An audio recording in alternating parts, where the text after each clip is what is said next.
Je vais te dire maintenant dans quelles conditions tu ne dois pas prier du tout. Il dit pendant qu'il naviguait, Jésus s'endormit et un tourbillon fondit sur la barque. La barque se remplissait d'eau et ils étaient en péril. Verset 24. Ils s'approchaient et le réveillèrent en disant: Maître, Maître, nous périssons. S'étant réveillé, il menaça le vent et les flots qui s'apaisèrent et le calme revint. Verset 25.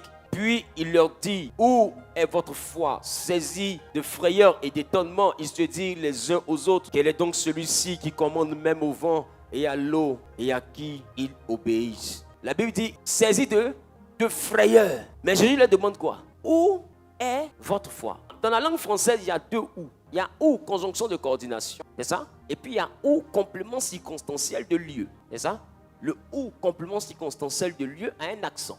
Donc ici nous avons un ou. Le ou là, il est accent ou bien il n'est pas accent? Ça veut dire quoi? Nous sommes face à un complément circonstanciel de lieu. Un complément circonstanciel de lieu définit un lieu. Ça veut dire que Jésus n'est pas en train de dire qu'ils n'ont pas de foi. Écoute-moi bien. On a toujours la foi. Et la foi appelle à l'existence ce en quoi on croit. Le problème, c'est où on met notre foi. Dans quel lieu? Il y a deux lieux. Il y a le lieu où mon bonheur peut se produire et puis il y a le lieu où je peux échouer. Il y a une dimension dans laquelle je peux me marier et une dimension dans laquelle je ne me marie pas. Ma question comme Jésus, il dit: où as-tu mis la foi? Dans quel lieu entre les deux lieux? Entre le lieu de la réussite et le lieu de l'échec. Toi, tu as préféré mettre ta foi où? Si tu passes ton temps à croire que tu vas échouer, alors tu as mis ta foi dans le lieu de l'échec. Il dit où? Sinon, écoute-moi, on ne manque pas de foi. On a toujours la foi, mais le problème c'est où on met. Job a mis sa foi dans la peur et sa foi a produit. Laissez-moi vous dire, la foi, peu importe où tu la mets, elle produira. La foi donne vie à des choses. Donc Job avait la foi, mais il a mis sa foi dans le lieu de la peur et sa foi a produit la mort. Laisse-moi te dire, un homme ne vit que par la foi. Il n'y a personne sur la terre qui ne vit pas de foi. Le problème c'est où tu mets ta foi.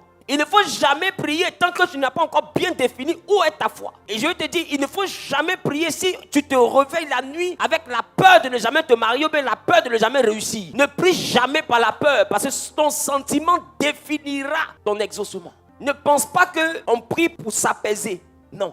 Ne pense pas qu'on prie pour se sentir bien. Ne pense pas que tu pries parce que tu as envie de te convaincre que ça va aller. On ne prie pas pour se convaincre, on prie pour créer. Et quand tu pries pour te convaincre, ta parole est en conflit avec ton cœur. Tu dis ça va aller, mais dans ton cœur, tu sens que ça ne va pas aller. Et plus la peur grandit, plus tu veux l'étouffer avec des paroles. Écoute-moi bien, c'est ton cœur qui est en train de prier. Ton cœur, il est vrai. Ton cœur, il est sincère. Et ton cœur n'est pas sûr que ça va aller. Ton cœur est troublé, ton cœur est paniqué. Et Jésus te demande, où est ta foi? Tu dis, non, je crois en toi, mais ta foi est dans la peur. Ton cœur dit la peur, tu dis, tu crois. Et laisse-moi te dire, ce qui te trouble, c'est ce qui va t'arriver. Et prends le temps, remarque, c'est ce qui t'arrive. Tu n'échappes pas à ce qui est dans ton cœur. Tu commences une affaire et tu es troublé parce que tu es paniqué. Paniqué par les anciennes expériences. Tu te dis peut-être que ça va pas marcher comme les autres fois. Et tu commences à beaucoup gêner parce que tu veux pas que hier se reproduise. Et hier se reproduit. Tu dis c'est les sorciers, c'est pas les sorciers. C'est toi-même, tu es le premier sorcier de ta destinée. Parce que tu as commencé une nouvelle affaire avec le souvenir d'une ancienne affaire. Or le passé est fait pour être dépassé.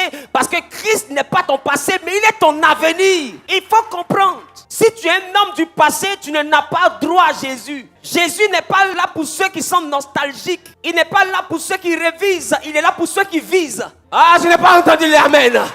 Je n'ai pas entendu les amen. Il n'est pas là pour ceux qui révisent. Arrête de revisualiser ton passé. Arrête de regarder tout ce qui n'a pas marché. Regarde tout ce qui doit marcher. Parce que ton sentiment déterminera ton exaucement. C'est pourquoi il dit garde ton cœur. Parce que de ton cœur te viendront les sources de la vie. Ça veut dire que Dieu n'exauce pas. C'est ton cœur qui t'exauce. Et je vous ai dit ici, de la même manière que dans le reflet de l'eau, le visage répond au visage. Ainsi le cœur répond au cœur. Donc ça veut dire que ce qui répond à ta vie, ce n'est pas Dieu, c'est ton cœur. Parce qu'il t'a déjà donné le pouvoir. J'ai donc compris que Dieu n'exauce pas. C'est notre cœur qui nous exauce. Si notre cœur est rempli rempli de puissance et rempli de vie, nous vivons la vie de notre cœur. Si notre cœur est pauvre, nous vivons la pauvreté de notre cœur. Si notre cœur est dans les sentiments de la maladie, nous vivons la maladie de notre cœur. Nous vivons ce que notre cœur vit. Parce que Dieu nous a donné le pouvoir. Il est déjà mort à la croix. Il a tout fait. Il allait s'asseoir. Il attend maintenant que toi tu changes ton cœur. Et tu dis, Jésus vient m'aider. Qu'est-ce qu'il va faire pour dépasser ce qu'il a déjà fait? Il a marché sur l'eau, ça n'a pas suffi. Il a ressuscité les gens, ça n'a pas suffi. Il dit, bon, qu'est-ce que je vais faire pour les aider une bonne fois pour toutes? Il dit, je vais mourir. Tu veux qu'il fasse quoi encore?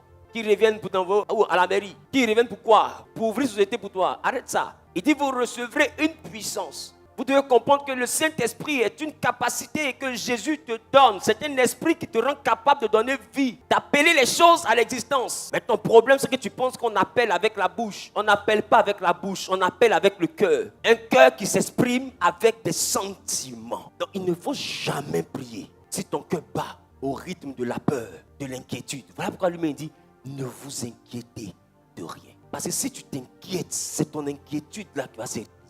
Et lui-même te dit, ne t'inquiète pas. Parce qu'un cœur qui s'inquiète n'a pas droit de prier. Laissez-moi vous dire, quand tu dis au nom de Jésus, Jésus envoie ton cœur à l'existence. Il a dit, fais de l'Éternel tes délices. Il te donnera ce que ton cœur désire. Donc Jésus n'écoute pas ta bouche. Le nom de Jésus que tu prononces à la fin de ta prière, il n'a jamais exaucé ta bouche, il exauce ton cœur. Or le problème c'est que Jésus n'est pas un nom qui exauce le bien. Jésus est un nom qui exauce le vœu. Et le vœu est formulé par le cœur. Et le cœur est dans les désirs, donc dans les sentiments. Donc Jésus exauce les sentiments de ton cœur. Donc quand tu dis au nom de Jésus, ce n'est pas à ta parole que tu viens de donner vie, c'est à ton sentiment que tu viens de donner vie. Et si ton sentiment c'était la mort ou la maladie, tu viens de donner vie à la mort et à la maladie.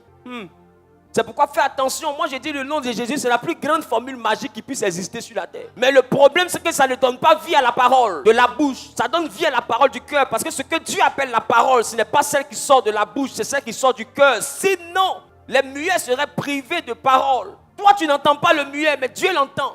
Parce qu'il parle. La parole au commencement n'est pas rattachée à la bouche que vous voyez là. Elle est rattachée à la bouche de l'esprit. Nous ne sommes pas image de Dieu parce que nous sommes corps. Nous sommes image de Dieu parce que nous sommes esprit. Donc à cause de notre esprit, il y a des choses qu'on envoie à l'existence dans le monde spirituel. Pour que ça vienne dans notre vie, il faut que l'âme transfère ça. Et l'âme transfère ça par nos sentiments. Donc en réalité, on est déjà riche. Mais les sentiments forment des choses positives ou négatives. Et Jésus a dit, où avez-vous mis votre foi? Sois béni, cher élu de Dieu. Le pasteur Wilfried Zawi, par l'Esprit de Dieu, a décidé de connaître les véritables membres de Genèse dans le monde à travers Genèse Online. Et ensemble, nous construirons la vision que Dieu nous a confiée, qui est une chaîne de télé, une radio pour répandre l'évangile, des orphelinats, des centres de santé et des écoles. Deviens membre de Genèse et participe à l'accomplissement de cette vision en écrivant au WhatsApp plus 225 05 05 05 77 64. En remplissant les conditions afin d'être membre de Genèse Online, tu pourras ainsi suivre via Zoom tous nos programmes et même participer à nos retraites spirituelles mensuelles gratuitement. Tu pourras aussi avoir un entretien mensuel avec le pasteur Wilfried Zawi selon sa disponibilité. Genèse, plus qu'une église, une famille. Chers élus du Saint-Esprit, à partir de maintenant, nos différents cultes ne seront plus diffusés en direct sur YouTube. Pour une expérience encore plus intime et personnelle, les membres de Genèse présents à Abidjan peuvent venir suivre le culte en présentiel au centre Périssos, situé à Angré-Val d'Oise, et les membres résidant à l'extérieur du pays suivront nos cultes en direct sur Zoom en étant membres Genèse Online. Intégrez la communauté Genèse Online par WhatsApp au plus 225 05 05 05 77 64 et contribuer à la vision de l'église Genèse. Genèse, plus qu'une église, une famille.